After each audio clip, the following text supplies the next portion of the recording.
When my father told me to sit down, the entire room obeyed. 200 officers froze, waiting for the Admiral's next command, but his words were aimed at me. "Sit down, Emily. You're a nobody." The laughter that followed didn't echo long, but it stayed inside me for years. That day, something in me broke, quietly, cleanly, like glass under pressure. I didn't argue. I didn't cry. I just sat there, wondering how a man who led armies could look at his own daughter and see less than nothing. He thought humiliation would keep me small. He had no idea that those 4 words, "You're a nobody," would become the reason the world would one day know the name Ghost 13. The conference room at the Pentagon was colder than it had any right to be. The air carried the sharp scent of burnt coffee, waxed floors, and steel from the rows of metals glinting under fluorescent lights. I sat in the last row, posture perfect, a stack of tactical reports steady in my hands. No one looked my way, except for the man standing at the center of the room, the one whose approval I'd stopped chasing years ago. Admiral Raymond Norton didn't need to demand attention. He owned it. Every officer in that room carried themselves like satellites orbiting his gravity. When he spoke, the noise of pens and papers stilled. And when I raised my voice, quietly, precisely, about the signal frequency error on the current transmission plan, he turned toward me, amusement flickering in his eyes. "Sit down, Emily." The words weren't loud, but they sliced through the oxygen. Even the clock seemed to hesitate between ticks. I sat back down, spine locked, pulse steady, face unreadable. Across the table, he smiled, polished, public. The same smile he'd worn on the White House lawn. My notes lay untouched in front of him. The line I'd underlined twice, signal pathway reversal, prevent fatal interference, meant nothing now. Someone behind me exhaled, a soft sound of pity that burned worse than anger. It wasn't the first time. It wouldn't be the last. I stared at the glowing web of frequencies on the screen, each pulse beating in rhythm like a heart refusing to die. And right there, amid the hum of machines and unspoken contempt, one thought crystallized inside me. If he needed me invisible, I'd learn how to disappear so completely that one day, he'd no longer recognize what he created. 10 years before that meeting room, the Norton house in Virginia glowed like a shrine to success. My mother, Evelyn, moved through the dining room, arranging silverware as if generals might inspect it. The chandelier threw light on the framed medals along the wall, each one proof of my father's triumphs. He sat at the head of the table in full uniform, posture straight, expression carved from pride. Across from me sat Luke, his golden boy, whose flight jacket still hung on the back of his chair, though he hadn't touched a cockpit in years. I waited for the right moment, pulse quick under the table. When I finally said I'd been accepted into the Air Force officer program, he didn't even look up from carving his roast, clerical or medical. He asked, "Combat operations," I said, barely above a whisper. He laughed, a sound that filled the room and emptied me out at the same time. The laughter wasn't surprise. It was certainty. "You? You don't have the blood for combat." Mother tried to smooth it over with a brittle smile. "Let's not ruin dinner." Luke cleared his throat and stared at his plate. The meat on my fork tasted like dust. When I stood to leave, his voice followed me down the hall. "Don't embarrass me, Emily. Know your lane." Outside, the night air was sharp. I leaned on the railing, the smell of burning wood drifting from a neighbor's chimney. Somewhere above the tree line, a jet streaked through the darkness, its red navigation light blinking against the black. I watched it until my eyes blurred. One day, I promised, I'd fly higher than the reach of that house, higher than the man who could only see limits. That red light faded into the clouds, but it stayed inside me, a pulse of color I carried for years, proof of everything he said I couldn't be. 3 years later, I learned what it meant to have your name erased while you were still alive. The NATO Defense Symposium had invited me to present my research on autonomous drone coordination, months of sleepless nights distilled into a single presentation. My uniform was pressed, my speech rehearsed, my notes perfect. That morning, a clerk handed me a revised program. My name was missing. In its place was his, Colonel Aaron Beckett, a SEAL officer I'd once assisted. Caught up to me outside the auditorium, he pressed the paper into my hand, voice low. "It's your father. Said it'd look better if he handled the briefing. I didn't speak. I walked inside. On stage. My father stood before the same projection I'd built, presenting my diagrams as his own. He called the model a revolutionary flight path innovation from my department. Cameras flashed. Laughter rippled politely. He ended with a smile for the reporters. I'm proud my daughter helps me organize the data behind this project. Applause followed. I smiled too, the kind that fools everyone except the person wearing it. Inside. I heard nothing but the roar of takeoff, that same wind from years ago, building pressure in my ears. That night, I clipped the newspaper photo and glued it into my notebook. Underneath, I wrote in small, steady letters, "He's the voice, I'm the echo. But one day, echoes will outlast voices." Then I closed the book, locked it away, and started counting the days until the sound of my own would be loud enough to drown him out. The night before Operation Tempest, the control room in Nevada buzzed with the low hum of machinery and the restless spin of ceiling fans. Red lights flickered over the radar board, painting every face in shades of blood and shadow. My name was listed as Lead Tactical Advisor, the highest position a major could hold. For the first time, the flight path on that glowing map was mine to command. At 1:17 a.m., a new order flashed on my terminal. Effective immediately. Major Norton reassigned to Observation Unit. The signature at the bottom froze me in place. Admiral Raymond Norton. The call came seconds later. His voice was steel, steady, stripped of anything human. It's a hostile zone. I won't risk your name on a mission you can't control. I stared at the monitor, pulse ticking behind my jaw. My reply came softer than I intended. It's not my name you're protecting, Admiral. 3 days later, the mission went live. The feed flickered, grainy desert terrain spread across the monitors, drone alpha circling above target. When the signal dropped, panic crackled through the line. 20 soldiers trapped, seconds from exposure. The rule was simple. Observe, never interfere. But instinct burned hotter than fear.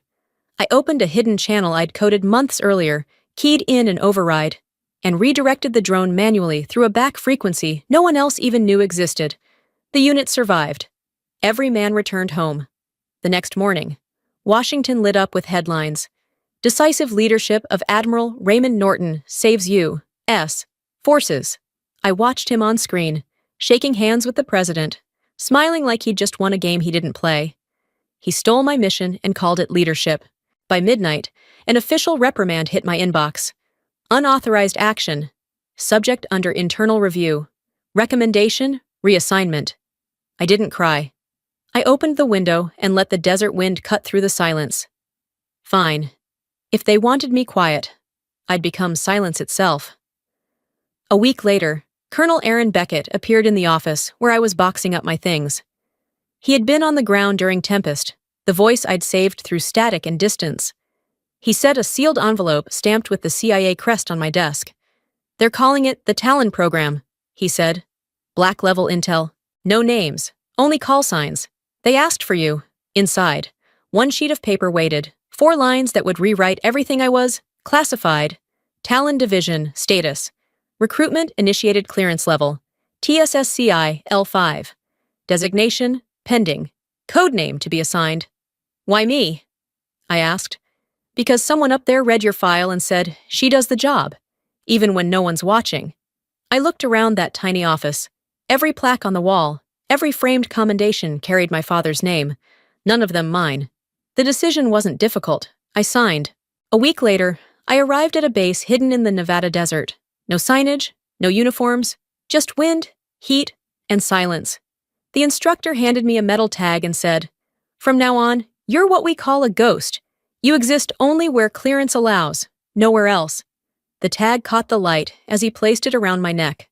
The number etched on it was simple. 13. Why 13? I asked. Unlucky for some, he said, grinning. Lucky for you, I thought. Bad luck for him, for my father. That night, for the first time in my life, I slept without the sound of his voice in my head. No orders, no laughter, no shadow hanging over me. Emily Norton was gone. And in her place, Ghost 13 was born. 7 months hidden inside Talon Division had taught me how to breathe without being seen. When I returned to Washington for a short debrief, I planned to stay invisible, sign the papers, fade away, and return to the desert. But invisibility doesn't work when someone drags you back into the light. My mother's message was short. It's your father's charity gala. Just come for one night. One night. That was the lie I told myself. The ballroom glittered with crystal and ambition. Waiters glided between tables, and the laughter of men who'd never been afraid of silence filled the air. I wore my formal uniform, every ribbon aligned except one, the only medal that actually belonged to me. The band played soft jazz, the same song that used to echo through our house in Virginia when I still believed my father's approval was something worth chasing. He spotted me instantly. The crowd parted as he approached, smile wide, arm heavy across my shoulders. This is my daughter, Emily, brilliant mind, but she's happier behind a desk than in the field. Polite laughter circled the room. A senator raised a glass. Didn't she work on Tempest? My father didn't miss a beat. She helped organize the files. I gave the orders. The words struck deeper than they should have. My throat burned, but I kept my face still, the same mask he'd taught me to wear. I set my glass down and caught sight of the CIA director across the room, the man who'd signed my Talon clearance. He met my eyes, gave one subtle nod. It wasn't a greeting, it was an order. As the band shifted into Fly Me to the Moon, the sound wrapped around me like a memory I didn't want. The same melody had once drowned out my humiliation at his dinner table. Tonight, it marked the end of pretending. I walked out as Colonel Beckett passed by, murmuring just loud enough for me to hear. Tomorrow, Nevada. I didn't look back. I never would again. Nevada's desert glared like molten glass under the sun. Inside Talon's underground bunker, everything was precise. No names, no ranks, no pass. Only call signs. Ghost 13, online. We were launching Operation Falcon's Dusk, a rescue mission in North Africa. I coordinated the satellite link, adjusted frequencies, and guided the SEAL team on the ground. Every second mattered. Then an alert blinked red across my monitor. Override request. Admiral Raymond Norton. My chest tightened. He was trying to access a file that didn't officially exist. Beckett's voice came through my headset. He's trying to reach you. He traced your clearance trail. I steadied my breathing. He won't find me. Ghosts leave no trail. The mission continued. I shifted to manual control, fired a drone strike in the final seconds, and cleared the corridor for extraction. The team made it out alive. When the aircraft lifted off, Beckett's voice returned, calm, proud. Mission complete. They owe you their lives. Ghost. Sunlight hit the metal tag at my throat, the engraved number 13 flashing back at me like defiance. Hours later, a secure message appeared on my screen. Admiral Raymond Norton, under investigation for unauthorized clearance breach. He had violated the Espionage Act trying to uncover me. I didn't smile. Power always collapses when it forgets its limits. Outside, the wind roared over the sand, and for the first time, I pitied him. The man who built walls to keep me small, and now found himself locked outside of mine. The summons came at dawn, marked urgent. By noon, I was standing inside the MacDill Command Hall, a sterile, fluorescent cage that smelled of metal and cold authority. Every seat was filled. The CIA director, the Secretary of Defense, every high-ranking officer in the room that had once belonged entirely to my father's control. He stood at the center, speaking with the same certainty that once silenced me. His voice carried through the room. Discipline is dying in this country. People think they can bypass command. He had no idea the person he condemned was the one who had saved 20 soldiers 3 nights earlier. Colonel Beckett entered quietly, his expression unreadable, and handed a sealed envelope to the CIA director. The room shifted, tension settling like dust. Sir, per request, the asset is in this room. My father's head lifted, eyes narrowing. We have no such asset. Everyone here reports to me. The CIA director didn't blink, then let the asset identify. I rose, calm, clear. Ghost 13. Talon Division, clearance level 5. Silence expanded until it hurt. Every gaze swung toward me, then to him. The glass of water in his hand slipped, shattering against the tile. Her clearance outranks yours. Admiral. The color drained from his face. I met his eyes, not with triumph, but with release. I had never wanted to humiliate him, only for him to finally see me. I gathered my file, saluted properly. Permission to leave, sir. The director nodded. As I turned for the door, I heard his voice break through the silence behind me. Emily, wait. I looked back once. You don't have the clearance, Admiral. The door closed. Outside, the rotors of a helicopter thundered to life, wind tearing through my hair. For the first time, the sound didn't feel like chaos. It sounded like freedom. 2 months later, the story hit every major network. Admiral Raymond Norton, under investigation for data breach and unauthorized clearance attempt. The man once feared by half of Washington had become someone people avoided in hallways. The silence that followed was louder than his reputation. My mother called one evening, her voice softer than I remembered. He's not angry anymore, just quieter. A week after that, a message arrived on my phone. Coffee. Arlington, if you'll allow it. I went. The cafe was small, warm, smelling of burnt wood and roasted beans. A soft folk song played in the background. He was already there, no uniform, no medals, just an old man with trembling hands wrapped around a cup that had gone cold. When he spoke, his voice rasped against the quiet. I just wanted to keep you safe. I looked at him and answered, calm, steady. No. You wanted to keep me small. He lowered his gaze. The way people do when they finally see the wreckage they built.